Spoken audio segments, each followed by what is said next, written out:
Olá, sejam muito bem-vindos ao programa Fiscais da Natureza, aqui na AltV. A entrevistada de hoje é Amanda Cardoche, ela é gerente de relacionamento e sustentabilidade da Ecofrotas. Amanda, seja muito bem-vinda. Obrigada, Priscila, obrigada aí pela oportunidade.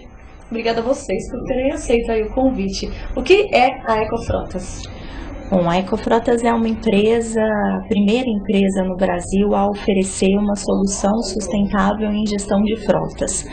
Então, hoje nosso papel, nosso objetivo é muito mais em prover para o cliente soluções visando redução de impacto ambiental do que só redução de custos, né? Então, a maioria das empresas no mercado visam muito a parte de redução de custos e melhora no desempenho. A Ecofrotas trouxe a mais para essa solução, que é também pensar nos impactos socioambientais. E ela já foi alguma vez só focada com redução de custos ou não? Foi em 2009 que ela nasceu, né? Na verdade, a empresa tem 11 anos de atuação, então ela nasceu em 99, tá? A partir de 2009 é que teve todo esse posicionamento da marca, e aí a gente trouxe algumas soluções para ajudar os clientes na busca dessa gestão sustentável de frotas.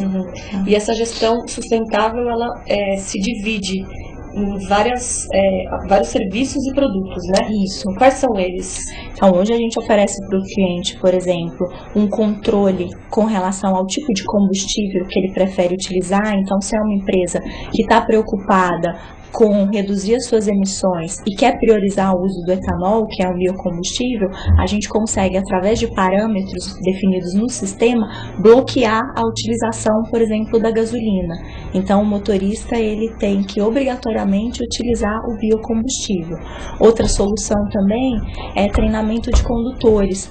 Então, a gente tem todo um suporte, um vídeo de condução consciente, mala direta, que a gente pode fazer um trabalho semanal com a equipe, provendo justamente dicas para condução consciente, às vezes dicas simples e que têm um impacto muito importante com relação à redução das emissões. Por exemplo, calibragem de pneus. Se os motoristas calibrassem o pneu pelo menos uma vez por semana, que é a orientação das empresas fabricantes, a redução não só aí das emissões, mas também do combustível é significativa. Então, são dicas simples que normalmente às vezes o pessoal não faz e que acaba tendo um impacto positivo. E o controle da velocidade também eu li no site de vocês, né? Isso. Tem um limite certo que você gasta menos combustível. Se você passar para mais ou para menos, você já acaba excedendo, gastando mais combustível, isso, é isso? Isso, exatamente. Não me explicar, exatamente. Expressar, mas é mesmo isso. Isso. Dependendo da velocidade que você atinge, você começa a gastar mais combustível do que se você não manter numa média com uma velocidade menor. Então, e essa é uma das dicas que a gente orienta todos os condutores das empresas que são nossos clientes. E você tinha dito lá que o controle de combustível, o motorista ele é obrigado a fazer esse controle, né? Se a empresa assim desejar, através do nosso sistema, a gente pode sim passar por uma parte de comando e controle. Eu queria saber por que tem motoristas que não aderem ao etanol. Essa é uma Porque questão. se vocês têm que ter um controle, quer dizer que não basta a conversa e a conscientização, né? Sim. Tem que ter a coleirinha nele.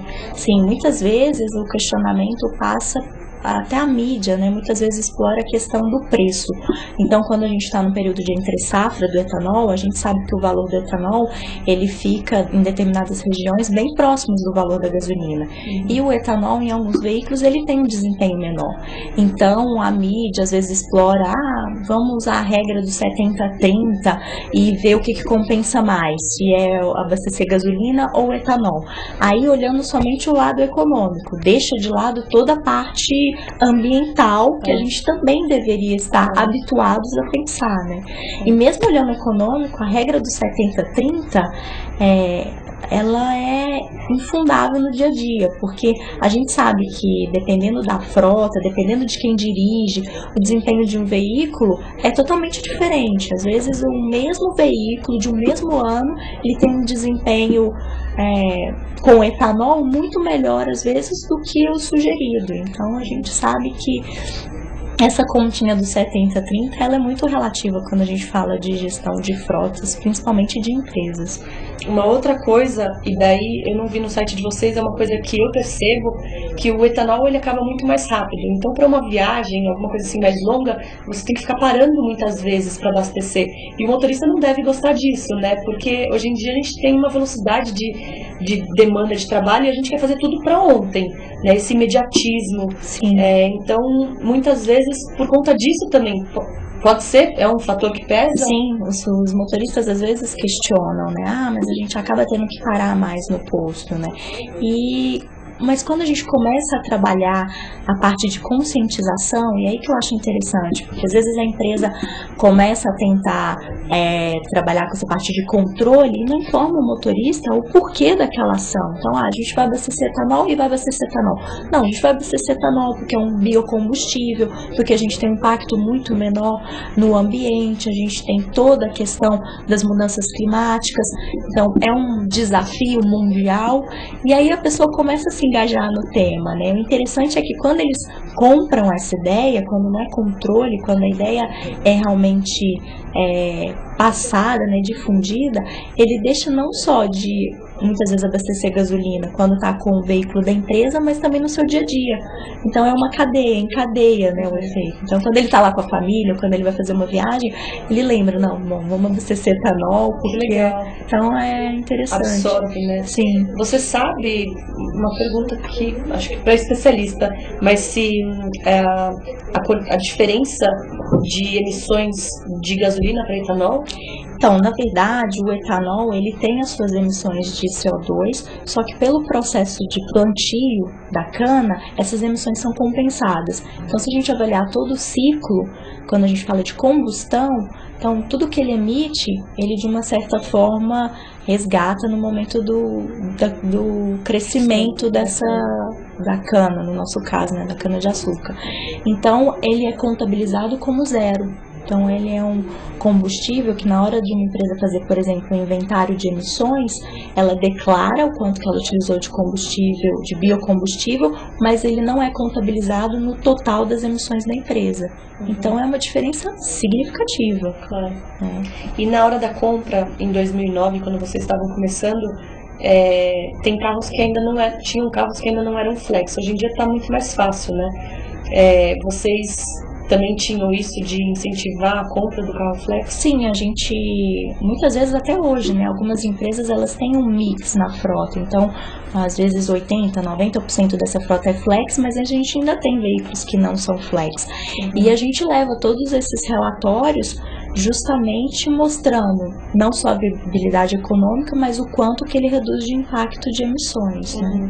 E não só a frota flex, né? A gente também tem, e aí a gente trabalha muito com essa parte comportamental de dicas com relação ao diesel, porque hoje a gente sabe que a gente não tem um combustível substituto ao diesel disponível no mercado. Então aí é um trabalho mesmo de dicas do veículo com relação a peso, com relação à calibragem dos pneus, à manutenção. Então tem que ter uma manutenção preventiva constante. Então todas essas dicas a gente trabalha também para redução com relação ao diesel. A parte de logística, que na minha opinião ela é muito importante. A gente, sempre no Brasil, a gente tem um crescimento não pensado. E aí depois a gente tem que voltar lá e consertar tudo que a gente fez. Isso é a pior coisa, né? Como que é a logística da Ecofrotas? Hoje, por exemplo, falando de logística, a gente tem dentro da Ecofrotas, entre 7 mil clientes que hoje a gente compõe a nossa carteira, a gente tem empresas de logística, a gente cuida tanto de frota leve quanto frota pesada.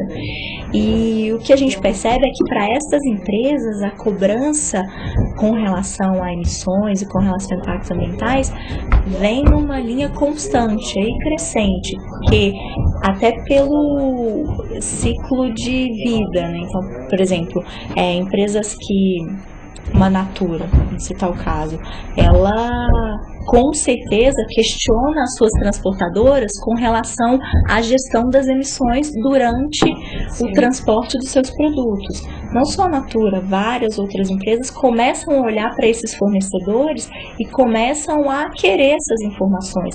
Então aí entra também a Ecofrotas para poder apoiar essas empresas de logística a não só fornecer essas informações, mas pensar em ações, em como que a gente pode tentar reduzir aí esses impactos. Mas logística eu tô falando, se tem na Ecofrotas, no sentido de estar passando um caminhão por lá, pelo sistema de inteligência que tá tudo computadorizado lá, um outro caminhão sairia para passar lá, e ao invés dele sair, porque um outro já está lá, tem essa conversa e aí ele passa. A gente tem alguns parceiros que oferecem essa solução, também pensando em integrar. Então a gente trabalha, então vamos pensar não só no combustível, mas também na melhor rota para que aquele produto chegue ao seu destino final. Então a gente consegue hoje mostrar tudo isso. Programar uma rota para o mesmo dia, você vai passar por lá. Isso, através dessas soluções que a gente tem, parceiros que oferecem, a gente consegue também apoiar o cliente com relação a essas dúvidas. E a Ecofrotas, ela se mostra uma boa opção, porque tem custo e reduz o custo e faz bem ao meio ambiente. Mas e o custo da Ecofrotas? Como que fica aí na balança? Hoje nós somos muito competitivos, né, no mercado. Então, assim, não é porque a Ecofrotas é uma solução diferenciada que o cliente paga mais por isso. Pelo contrário, né, a ideia é que isso seja um complemento a todo o trabalho que vem sendo feito. Então, durante esses 11 anos de atuação, um dos principais números aí que a Ecofrotas sempre divulga para o mercado é que 18% da nossa receita líquida é investida em inovação, né? E não é por causa de toda essa inovação constante que a gente vai cobrar mais caro. Não é isso, pelo contrário. Isso não espanta também, né? Porque o cara quer ir lá porque ele quer reduzir o custo. O meio ambiente é meio que de brinde, assim, ainda, né? Não culpando, mas eles gostam, mas ainda é de brinde. A gente tá ainda na fase de que só muda quando mexe no bolso. Eu acho, essa é a minha opinião. Eu acho que raras exceções que não, né? Mas eles têm que contratar vocês e aí o preço...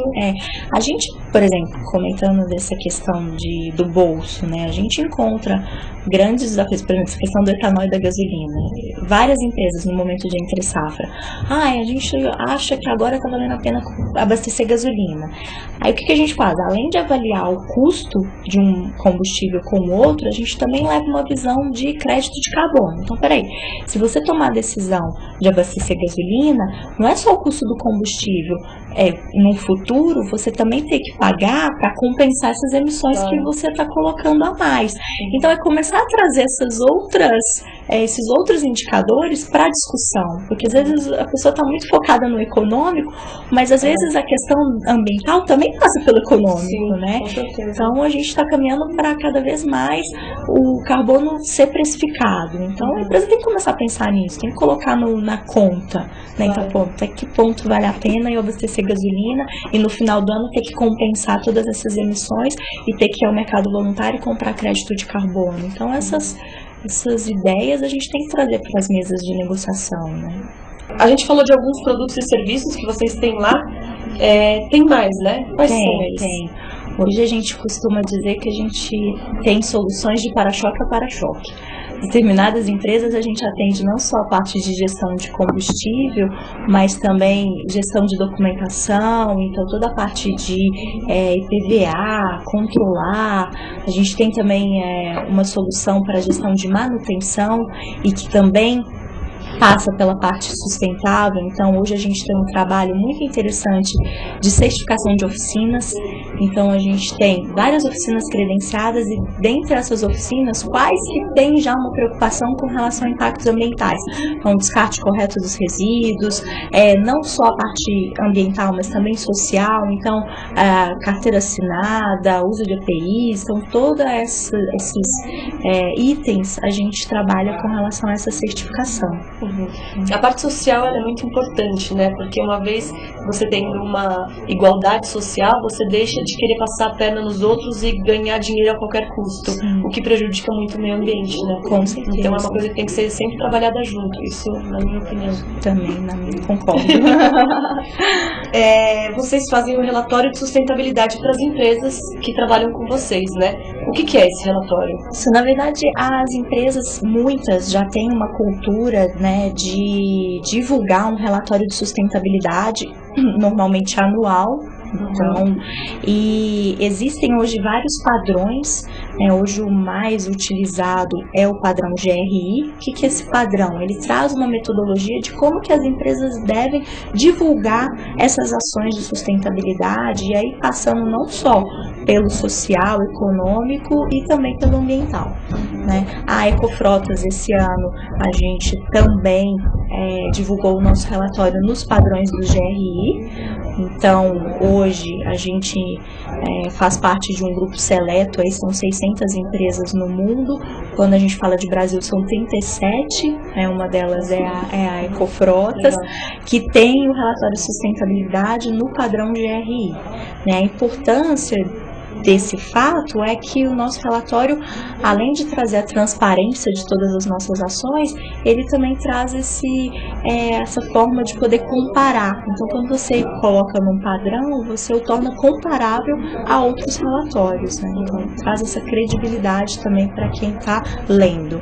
E com relação às soluções da Ecofrotas, como a gente promove o relatório de inteligência de frotas, a gente tem, dentro de uma metodologia a gente teve uma empresa parceira aqui, Associados, que ajudou na metodologia, e a gente tem também um parceiro que é a KPMG, que fez toda a certificação dessa metodologia. A gente oferece o dado pronto para a empresa com relação às emissões da frota. Esse dado ela pode incorporar no relatório de sustentabilidade na parte de inventário de emissões. Então é um dos dados que a gente facilita aí para o relatório. Ser sustentável é caro? Não, pelo contrário, não ser sustentável é cada dia mais caro, eu acredito, né? E em média hoje, só para ter uma ideia, trazer um dado, quando a gente implanta um sistema, uma solução de frota sustentável, a gente reduz de 10% a 20% o custo e aproximadamente 10% em redução de emissões. Conversei com a Amanda Cardoshi, gerente de relacionamento e sustentabilidade da Ecofrotas. Obrigada, parabéns pelo seu trabalho, que a Ecofrotas continue fazendo cada vez mais ações sustentáveis. Por mais que seja uma empresa e vise lucro, eu acho que é por aí mesmo, né? Se a gente quer crescer, que a gente cresça sustentável, de uma forma sustentável. Então, parabéns, e o que tiver de novidade, pode mandar pra gente. Bom, eu que agradeço a oportunidade mais uma vez de participar nessa entrevista. Obrigada. Um beijo para todos vocês, fiquem com Deus e até semana que vem.